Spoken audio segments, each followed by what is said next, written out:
Broadcasting live from Shine Shimmer Snarl on the plain of Arcavios, this is Tap Tap Concede. Welcome everybody to Tap Tap Concede, where we are recording this sometime before you're hearing it, but we don't know when. We're recording this one to put in our back pocket so that you can have this podcast at a time when we're not able to do one that week, probably around the pre-release. So hope you all enjoyed watching Modern Horizons a couple days ago, or next week, or far in the past. Who can say? This temporal nonsense is brought to you by Card Kingdom. I mean, hopefully that's still true. cardkingdom.com/LRR.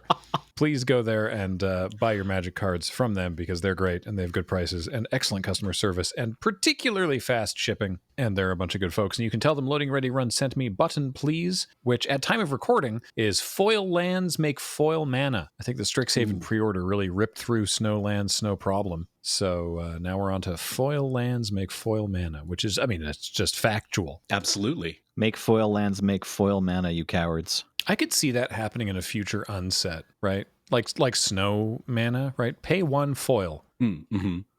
Surely that would be a thing they could do. Yeah, I mean, they always want to try and find new and interesting ways to get us to spend more money, right? Yeah, exactly. Yeah. I mean, that definitely would be received with interest, I'm sure. It would probably not be received very well at all, but it'd be funny, certainly. It's like every bit of Magic news has like, you know, a million people who are like, hey, that's sweet, cool. And then like another million people who are going to spend like several hours talking about how much they hate it. Yeah, I got into that recently, but I didn't. I just had a lot of people getting into that in my mentions. And I just sort of, it's like, if I enjoyed sowing chaos, it would be like me like reclining with a goblet like Dracula at the beginning of Castlevania Symphony of the Night, just sort of watching all the people get really mad in my mentions. As it was, I was just like, oh, that sucks. I guess I'll just mute this conversation. Anyway, today on the show, we're going to be cracking some packs because that seemed like a thing that we could do that is sort of timeless. Good suggestion, James. James also went through the Moonbase box of Crack-a-Pack packs and picked out some packs to crack today, and I will start with this one. You're gonna love it. It's Homelands. Yeah. Oh no. This was given to us by, I can't tell if it's Temple or Tempe, and if their surname is West or if it was given to us at PAX West. I'm gonna say Tempe at West. That's my suggestion. Anyway, it's a pack of Homelands. Hidden away by a mysterious wizard for generations, the forgotten world of Homelands awaits discovery. Do we canonically know who that was? Will Aaron finally relent? Sorry. No, I don't know which wizard hid them away. Probably Merit Lage, my guess. She's like the most powerful being on Dominaria in that sort of time, right? Is she a wizard? I mean, I kind of assumed. Cameron, can you help? I have no idea. All right. I'm going to say Baron Sangir. I'm going to throw in Freyalise as another guess, but she's probably a druid. None of these questions will be answered when we look at these cards. No, but hit us in the comments with your knowledge of lore. I assume they already have. Yeah. Probably. All right. So because Homelands only has 8 cards, this will be a quick pack to get through. First up, we have Dwarven Trader with the Margaret Organ Keen art, because of course there was just multiple arts for different cards in this set. It's the woman with a pony. She's sort of looking to the side and she has a necklace. The card is a 1/1 for 1, a single red mana for a 1/1 dwarf. That's it. So nice. Pretty rough start. Yeah, it doesn't even have a other subtype. No. Like, I'm looking at the Oracle text right now and just dwarf. Cool. Dwarven Pony or Dwarven Trader is a dwarf. Yeah, like Mon's Goblin Raiders, I think, are at least goblin soldiers, aren't they? Or warriors, maybe. Warriors? That may just be goblins. No, they actually are just goblins. There you go. Huh. Raiding is in the goblins, like, genome. What about Merfolk of the Pearl Trident? Hey, how do you feel about another 1/1 for 1? Oh, I love it. We've got Folk of Anhava, Oh, yeah. the Julie Barrow illustration, which is just a woman with a big stick sitting on a wall. It's a 1/1 for a single green, summon Folk of Anhava. If assigned as a blocker, Folk of Anhava get +2/+0 until end of turn. There you go. Trading up on D. They certainly do trade up. Yeah, like Merfolk of the Pearl Trident, just Merfolk. Yet Banalish Hero, human soldier with banding. This is going to bother me. Folk of Anhava, you say? It's not great. The next card is yet another 1/1, but this one's more expensive. This pack just keeps getting better. It's 1 in a blue for a giant albatross. Oh, yeah. I don't know if this one has multiple art, but this is by David Cherry. It's got flying, as you may infer from Summon Albatross. 1 and a blue. Bury all creatures that damaged giant albatross this turn. The controller of any of those creatures may pay 2 life to prevent that creature from being buried. Effects that prevent or redirect damage cannot be used to counter this loss of life. Use this ability only when giant albatross is put into the graveyard from play. So it's got bad death touch on a 1/1 Yeah. flying for 2. No, I think I'll keep my giant spider. Thank you. Or my Sarah Angel. James informs us that there's 2 different arts by the same artist for this card. It's an albatross. It just looks like an enormous seagull with a tiny saddle just behind its head facing right. And no rider. Yeah, no rider, just the albatross. I wonder what happened. Anyway. Owner didn't pay 2 life. Yeah. Rotorothopter is a single mana for a 0/2 artifact creature with flying. And for 2 mana, it gets +1/+0 until end of turn, and you can't spend more than 4 mana in this way each turn.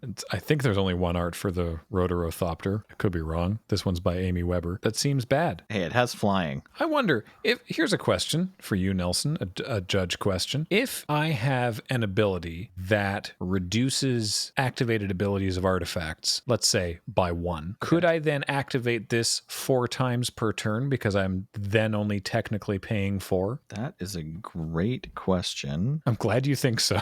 I know the answer to this one because I'm looking at the Oracle text right now. Oh, yeah. Sick. They have amended the ability to read spend 2, Rotorothopter gets +1/+0 until end of turn. Activate no more than twice each turn. No. So they saw through your attempt at shenanigans. Your attempt to cheat. My cunning plan. Yeah. Well, here's the thing, though. Because they made that rule, that does let us know that the answer was yes. You would be able to pump it 4 times. Otherwise, they wouldn't have thrown in that amendment. You know that this card was created because somebody was like, what if we made just a strictly better version of Ornithopter? Yeah. And then the committee eventually was like, okay, this is what you can have. Yeah. Yeah, the Ornithopter back home. We have Ornithopter at home. Yeah. This is the Ornithopter at home. At Homelands. Oh my God. Has anyone done that yet? Oh my gosh. Yeah, the whole set is, we have that back home, isn't it? Oh, that's amazing. We have that at Homelands. Yeah, we have that back homelands. We need to use that in something. Oh, that's so good. We're using it right now in this podcast. That's you're great. right. Yeah. Have you ever heard a new button being created? You just did. Next, we have a 1/1 for 1 and a white this time. It's our old friend Misa Falcon. It's got flying, and for 1 and a white, it gets +0/+1 until end of turn. Yep.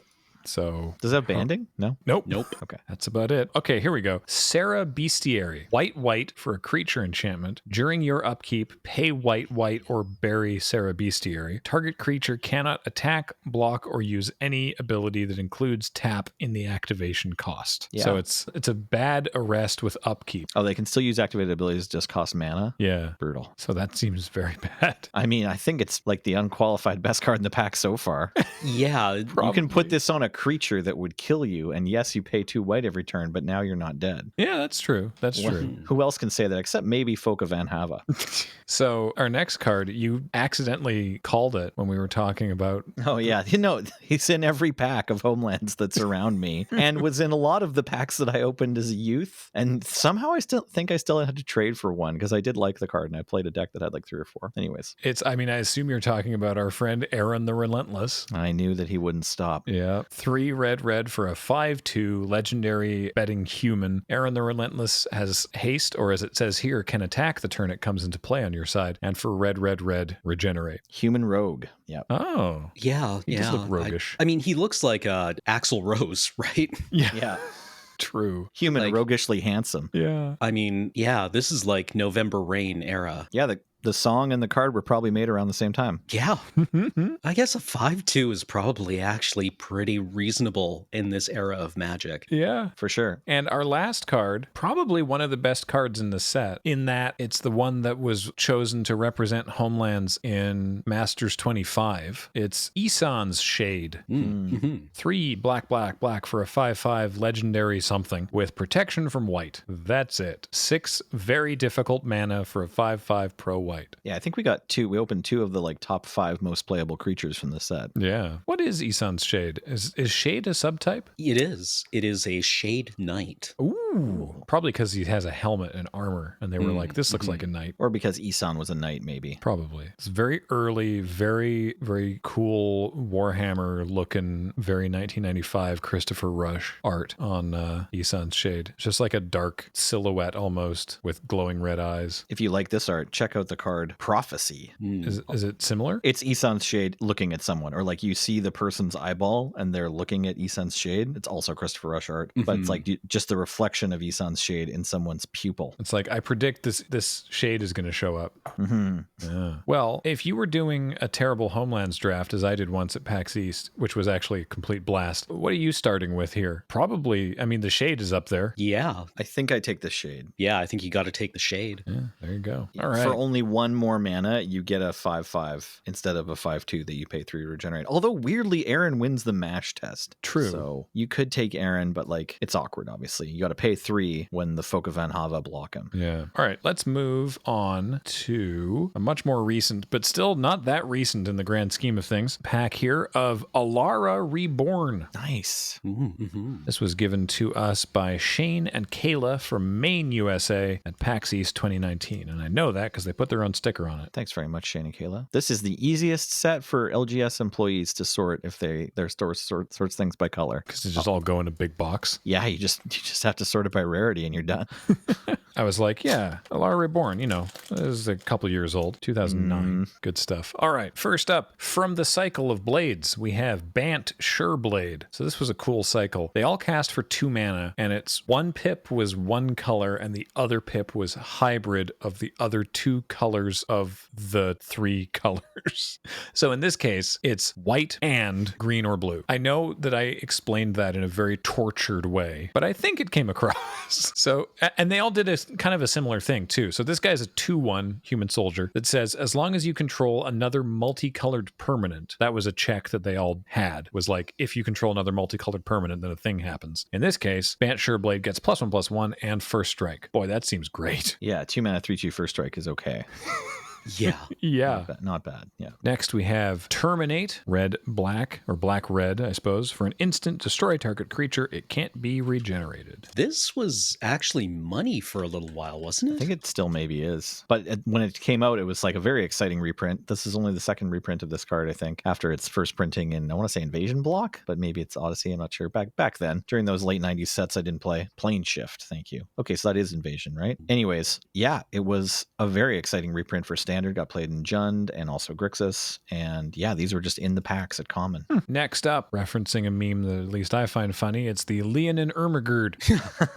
Why does that continue to get me? I don't know, but it gets me every time too. For James's benefit, that's Armor Guard. 2 green, white for a 3/3 cat soldier. When Leonin Armor Guard comes into play, creatures you control get +1/+1 until end of turn. To answer your money question, no, because they've just been putting it in supplemental sets up the wazoo since reprinting it in Alara. But I believe before, like, Dual Deck Sorin versus Tybalt or before Commander 2016, it was up around $4. It was also getting played more in Modern back then. Yeah, I mean, it's conditionless removal for 2, right? Yeah. So I guess this whole set was like, look, everything's harder to cast so we can push the power. Yeah. Because I remember this thing, Ceradon Yearling is red-white for a 2/2 with vigilance and haste. Baby Bull. Yeah. Flavor text. The unit of measurement used to chart a Ceradon's growth is persons consumed.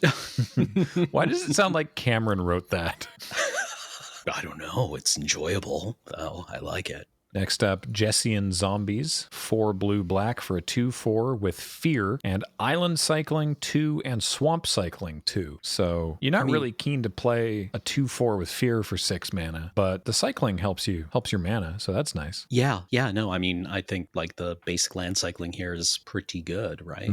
Hey, got another one of them blades. We got the Grixis Grim Blade, so it's a 2/1 zombie warrior for a black and a blue or red, and as long as you control another multicolored permanent, permanent, Grixis Grimblade gets +1/+1 and Death Touch. Nice. Yeah. I think First Strike is probably stronger, but that's very good. Is it a Viashino? What's the creature type of that? Is zombie? Zombie, sorry. Breath of Malfagor. 3 black red for an instant. It deals 5 damage to each opponent. So if you're playing 2-headed giant, it deals 10 damage. What a combo. Next is the Jund Sojourners, which I realize now from looking at the art is that they're not on Jund anymore. Well, I guess Jund isn't a thing anymore because Alara got all rammed back together. Is that what happened? From what I understand, like when we've seen cards from Alara since the Alara block, it looks like they have wedge colors or 4-color, right? Like cards like Brea. So I don't know. That was a very roundabout way of saying I'm not exactly sure. Yeah, I was playing then, and my understanding is like when we get to Alara, it's 5 different little mini planes, and then like Nicol, along with some help from Malfgor and various other parties, manages to like either I can't remember if it's supposed to be that Nicol is like making the conflux happen, or if he just sort of showed up before it was going to happen to like get advantage somehow from it happening. But anyways, yeah, it's like the 5 little mini planes merge back together, and then everyday creatures are able to like just walk from Jund to Bant or whatever. But there's still, I think, places like when the shifts happens, like there's earthquakes or whatever, like there's a various like planar disturbance, but that doesn't necessarily mean that like your home city is gone. So there's still like places that are in Jund or whatever. All right. That's my impression. Fair enough. Well, these Sojourners cast for the full Jund, black, red, green, for a 3/2 Viashino Shaman. They also have cycling for just 2 and a red. And when you cycle them, or when they die, you may have it deal 1 damage to target creature or player. That's neat. I like the flexibility there. Yeah, you can have a creature or you can have a zap. Yeah. Yeah. And you get the zap anyway when it dies, so it can trade for something with 4 toughness. Oh ho. Oh. Next, Vidalcan Ghoul. Wow, it's a 1/1 Vidalcan zombie. That's terrifying to look at. That is really unsettling. For casts for blue, black, and when it becomes blocked, defending player loses 4 life. So it's like got afflict 4. Yeah, pretty neat card. Yeah. Yeah. I mean, that seems useful. Yeah, wow. Next we have Sigild Behemoth, which is like a beast of burden, absolutely weighed down with ridiculous armor plating. 4 green, white for a 5/4 beast with Exalted, which as a reminder is whenever a creature you control attacks alone, that creature gets +1/+1 until end of turn. Yeah. I mean, Exalted was kind of the real deal, wasn't it? Yeah. I mean, Exalted's continues to be. Yeah, Exalted's good. This is just a 6 mana 5/4 Exalted with no other abilities. Mm-hmm. Okay. So it's okay. The Giant Ambush Beetle. Cool name. Pretty good card, actually, for the limited format. I bet. So it's 3 red and black or green for a 4/3 with haste. And when it comes into play, you may have target creature block it if able. I dig that. Yeah. I was like, how does something called ambush not have flash? And then I realized that it's not like a defensive ambush. It's like, no. That 2/2 that you've got sitting there. Choo choo. That's good. Having a lure that can also just directly trade with a creature or just leave a creature behind. That's really cool. Oh, this is weird. Double negative. Blue, blue, red for an instant. Counter up to 2 target spells. So we haven't hit any yet, but Cascade is from this set. Oh, right. Yes. Yeah, so this is like the cancel that counters both parts of the Cascade. That's very clever. I like that a lot. I hadn't thought of that. You know what's fun? Taking it back to Strixhaven very, very briefly. Whirlwind Denial has finally like done stuff for me in this format. Because previously, I'd only ever really I didn't run it a lot, but I'd only ever really countered just like a spell. Yeah, I can't think of a time in Theros when you could kind of really get someone. Yeah, but in this format, you can counter the spell and, 1 or more Magecraft triggers all at the same time. So that's sweet. Yep. Our last uncommon is Vithian Renegades. 1 red, green for a 3/2 human shaman. When it comes into play, destroy target artifact. Nice. Yep, slightly better Manic Vandal for slightly harder to cast. Yeah. Has been played in Highlander a lot. Not sure if it still makes the cut with the recent inclusion of Masked Vandal, but maybe. Then, kind of unusual pack ordering, because then we have a token, which is a 1/1 green-red dragon with flying and devour 2. That's a rare token. Yeah. And then a plains by Chippy, one of the awesome ones with like the lions in the sky. Yeah, the Esper Plains. I love these.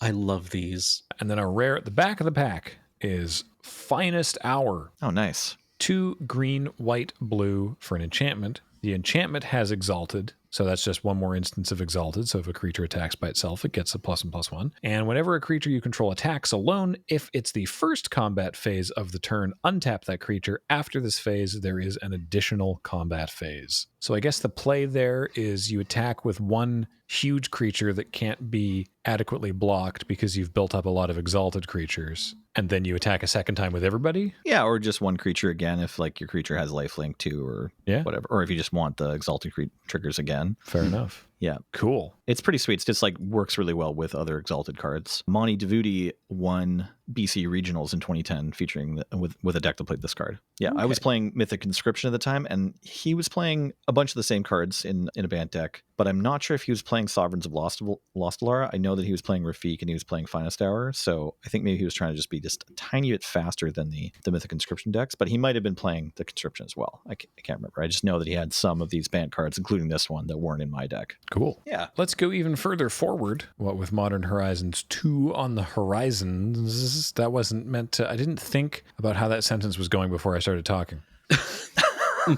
I have a lot of those every day. Yeah. Look, it's Modern Horizons. Awesome. I like that set. Okay. This was given to us by Daniel S. in a Mail Time episode in 2019, and I'm opening it now. Thanks, Daniel. Okay. At the very front of the pack is a zombie token, so that's cool. Then is an art card of Soul Herder by Seb McKinnon. Very cool. Then, everything's in a weird order. Then there's a snow-covered mountain, and then I'm going to rearrange the pack slightly so that we do commons, uncommons, rare. Very strange pack collation today. All right. Reign of Revelation. 3 in a blue. For an instant, draw 3 cards, then discard a card. Yep. Yeah.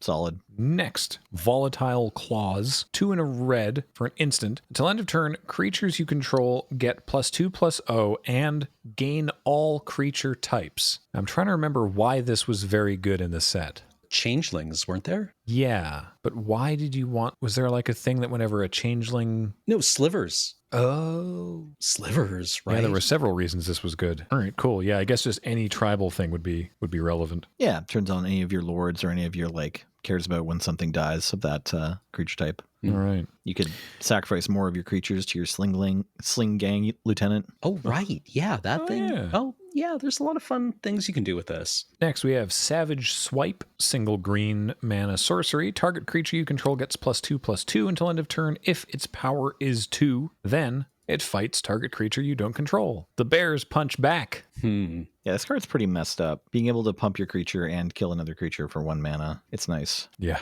Like, how awesome does it feel casting Mage Duel for 1? Very good. Right? Ooh, yeah. As opposed to what it's actually worth. Yeah. Next, we have Prohibit, 1 in a blue for an instant with Kicker. For 2, counter target spell if its converted mana cost is 2 or less. If the spell was kicked, counter that spell if its converted mana cost is 4 or less. Interesting. This is a reprint. It's a pretty decent card. Yeah. We looked this up the other day. The majority of these cards were new, but there were a lot of reprints as well. This one gets a bit of Highlander play because it's, a reasonable counter for 2 mana. Yeah.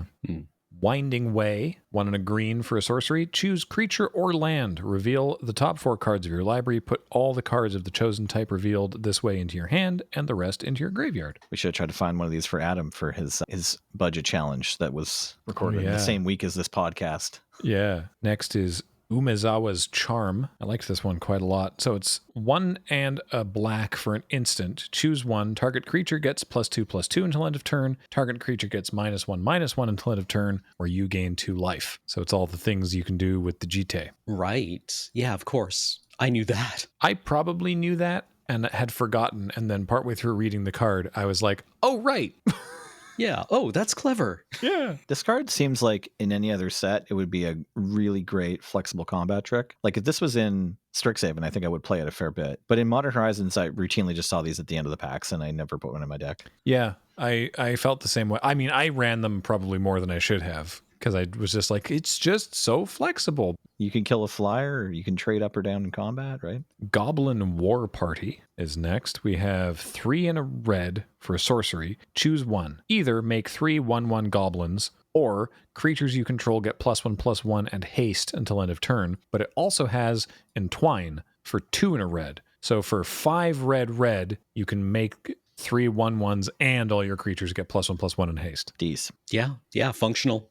Hard to argue with. Yeah. Man, you know what card was like surprisingly better than maybe it looks? Is Wall of 1,000 Cuts. 3 white for a 3/5 defender with flying. But then for a single white, it can attack as though it did not have defender. I'm not sure I remember this. It's a bunch of swords. Yeah, it's a remake of an old card from Beta, Wall of Swords, which is just 3 generic and a white, which is also a picture of just a bunch of swords. I think with like a monster trying to get through that can't or something, or a dragon trying to like get around the swords. It's the pokey bits that hurt the most. Yeah, exactly. And yeah, no, pretty cool card, honestly. I can remember like just figuring out Wall of Swords or finding copies of Wall of Swords when I was a little kid was just like, oh, sweet. Like this, basically we can win a game because now you decide when people attack. Like it just, bolsters your defense so much, at least back in the day, having a 3/5 flying blocker. Like 3/5 flying for 4? They don't even put that in core set anymore. Like Wall of Swords would be a pretty good draft pickup most of the time, I think. Yeah. And our last common is Smoke Shroud.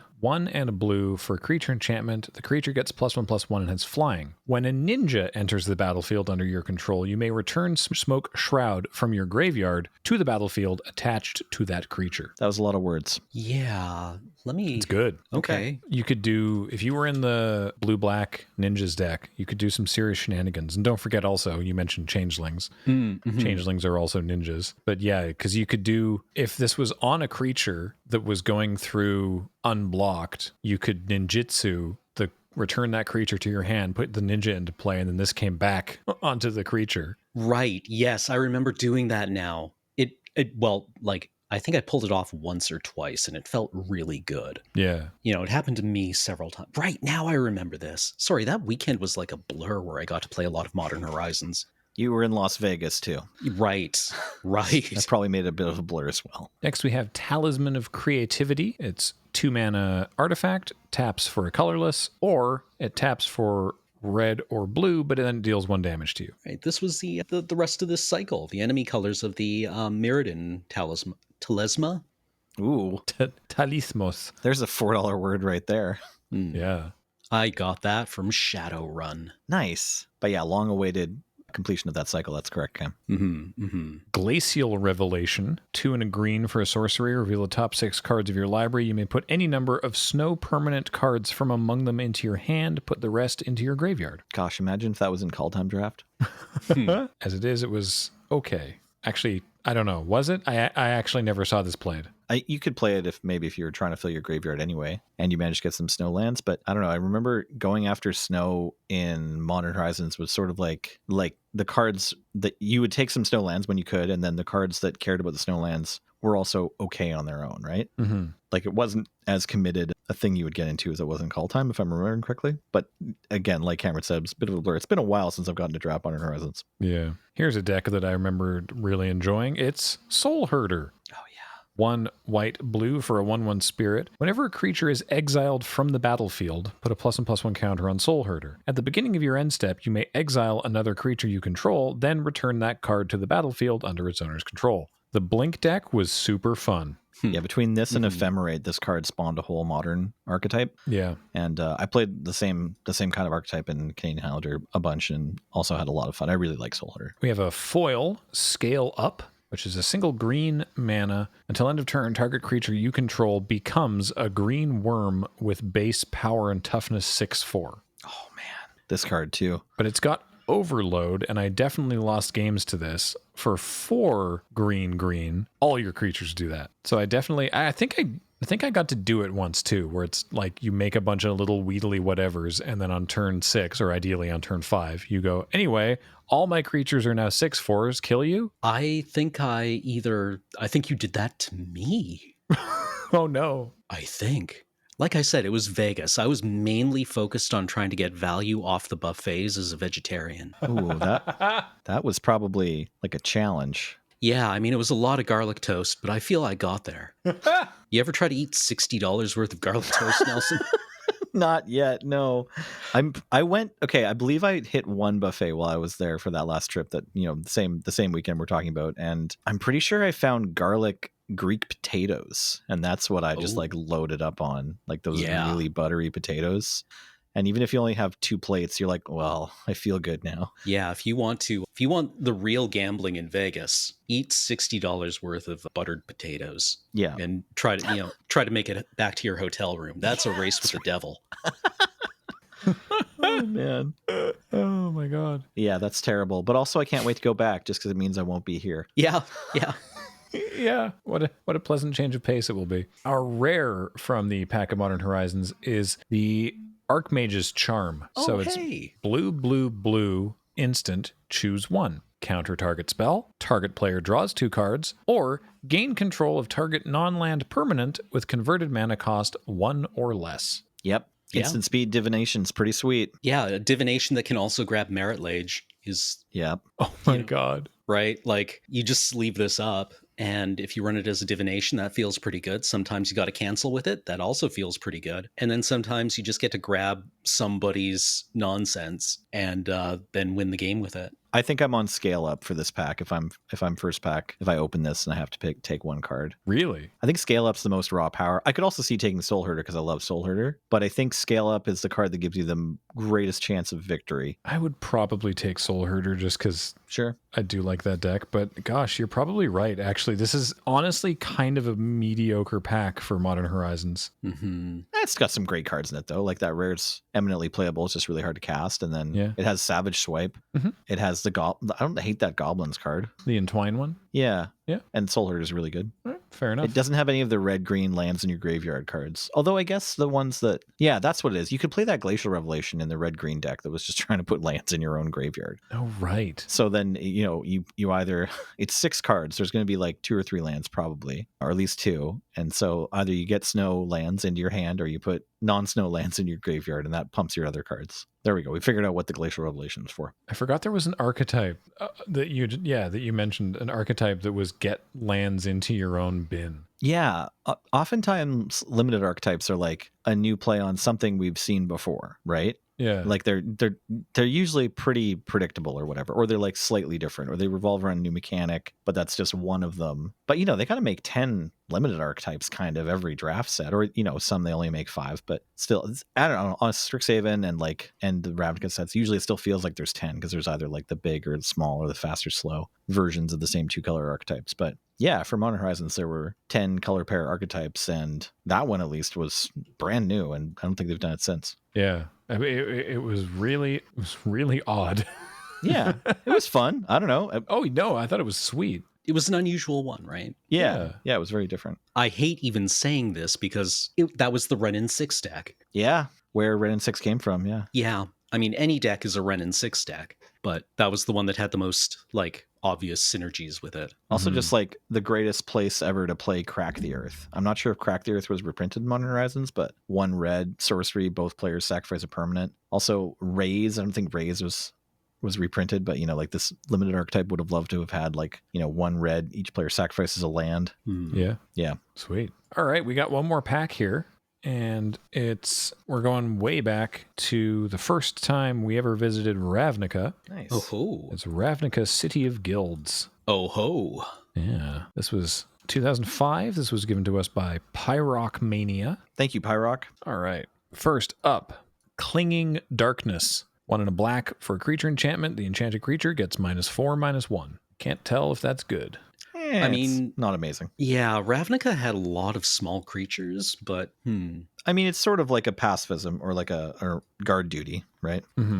Right. I definitely never drafted this set, so contemporaneously. I think I did it once at a GP, or there was a chaos draft. That's what it was. It was Japanese Ravnica. Oh yeah, I remember sealed. that. Yeah, I was in that with you, and we were scanning our cards because We're like, I don't know what any of these cards Was that do. also in Vegas? no, that was Calgary?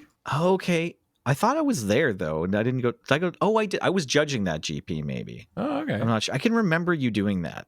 Yeah. But I remember the packs were the ones with the peg hole, right? They weren't box packs. They were Right. Like store, dangly packs with the thing for to hang on a store peg. Yeah. Yeah. And there was a cheat sheet going around so everybody could look up the cards. I did play that event. This was around, yeah, that would have made sense. This was around like Innistrad and Return to Ravnica. Standard, right? Like I played Jund with Thragtusk in a standard event and almost made day 2 and touched base with you guys a few times and filmed something that I later had to refilm. I remember. Yeah, that was because we were filming the Friday night's road trip episode. Yeah. And lost one of the SD cards. Right. And mercifully didn't lose the cameo.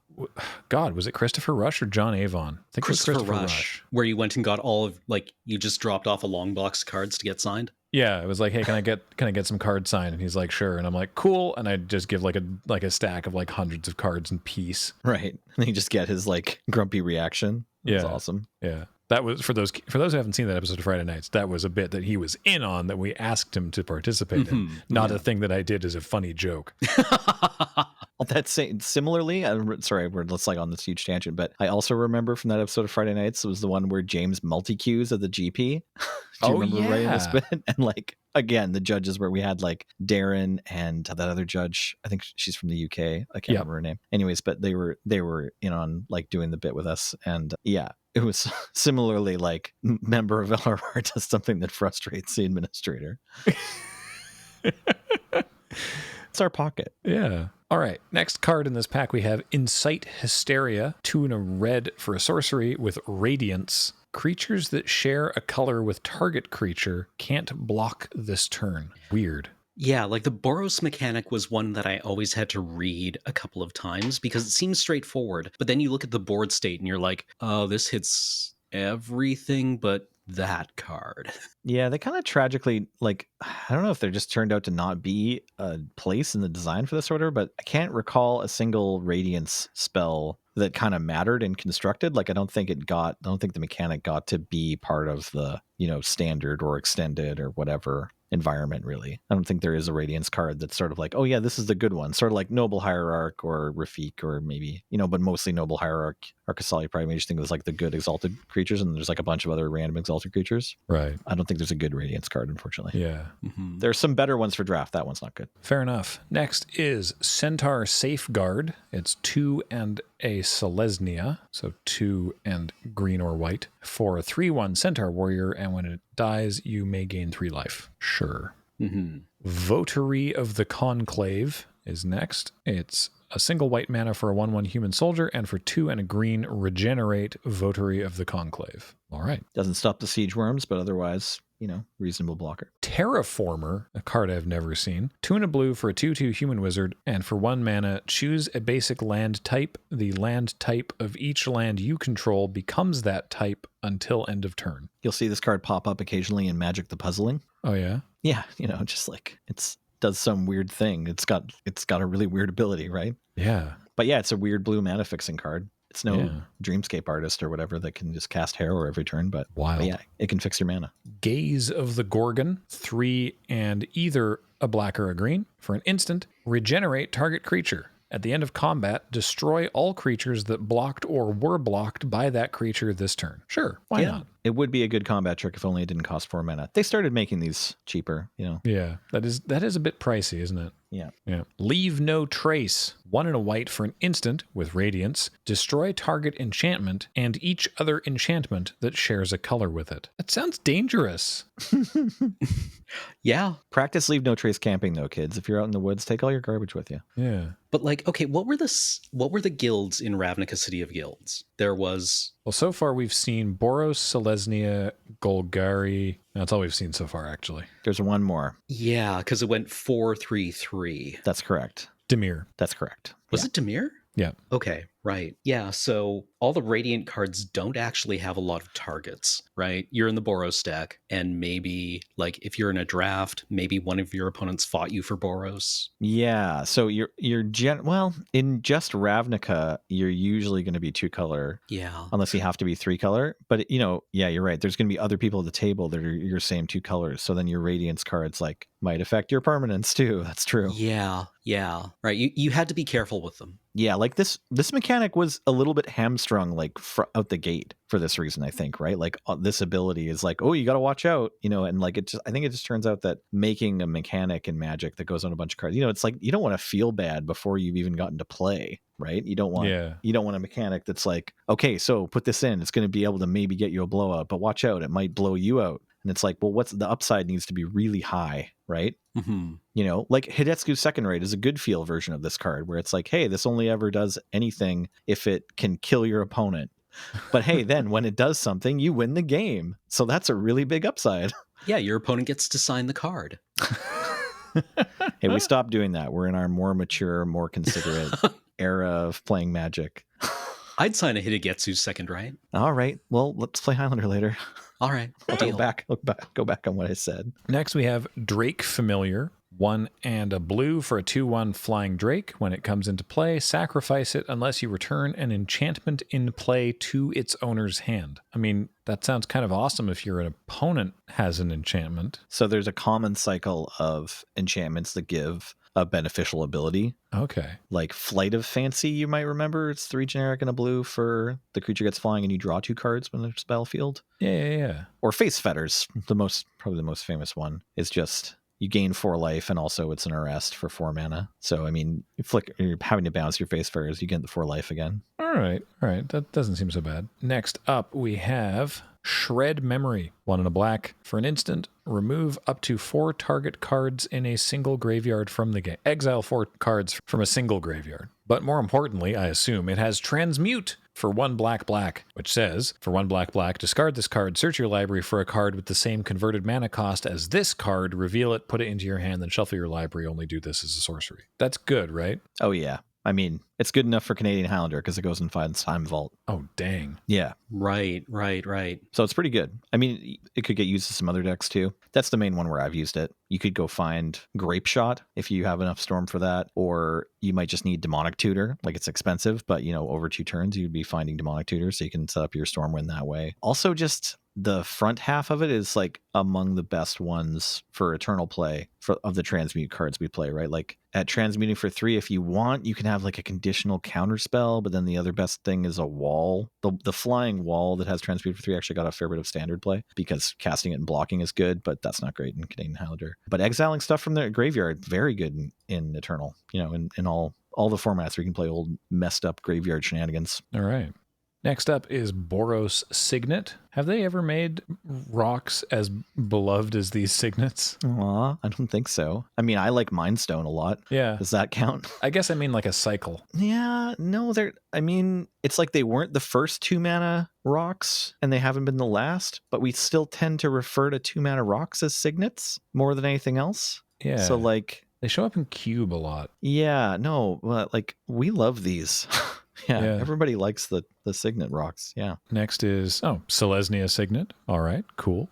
Here we go. Mnemonic Nexus. 3 and a blue for an instant. Each player shuffles his or her graveyard into their library. Sure. Yeah. I guess that's fine. Yeah, the mill deck in the Dimir guild. Like, we haven't seen any of the cards, but there's several very powerful mill cards. Glimpse the Unthinkables from this set. And then at common, there's a 4 mana 1/4 that can millstone for only 1 mana every turn. It just seems weird to have the anti-mill card in the colors of the guild doing the milling. Yeah, that's fair. That's a fair critique. All right. I just think they put it in because it's like, we're going to want to have something to fight the mill deck. Yeah, but this feels like a blue card. Well, isn't that?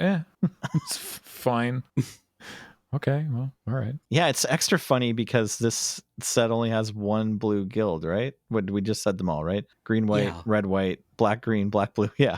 So it's like, if you have this card in your Ravnica City of Guilds draft deck, you're probably just a mill deck. Sorry.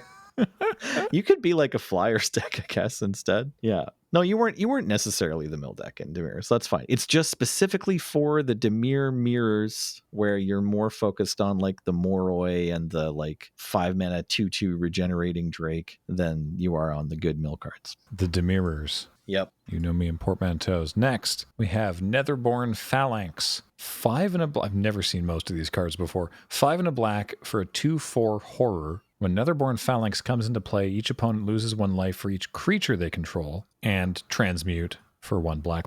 So you can go looking for a 6-drop, or you can pay 6 for this weird 2/4. I built a casual deck around Hunted Phantasm, discard, and Poison Belly Ogre. Oh, yeah. Yeah, we're just trying to give them a bunch of goblin tokens and then hurt them for it. It was pretty dumb. Fair enough. Yep. That's the whole story. Sorry. No, it's all good. I built a bad deck, kids. Don't play Netherborn Phalanx, or if you do, play it better than I did. Next is a Remand. Oh, nice. Everyone loves Remand. I'm glad we got a good card. Yeah. 1 and a blue for an instant. Counter target spell. If you do, return that spell to its owner's hand. Draw a card. Yeah. This is... okay, I've seen the rare. I'm pretty sure Remand is going to be the most valuable card in this pack. It was pretty likely. Yeah, I wouldn't doubt it.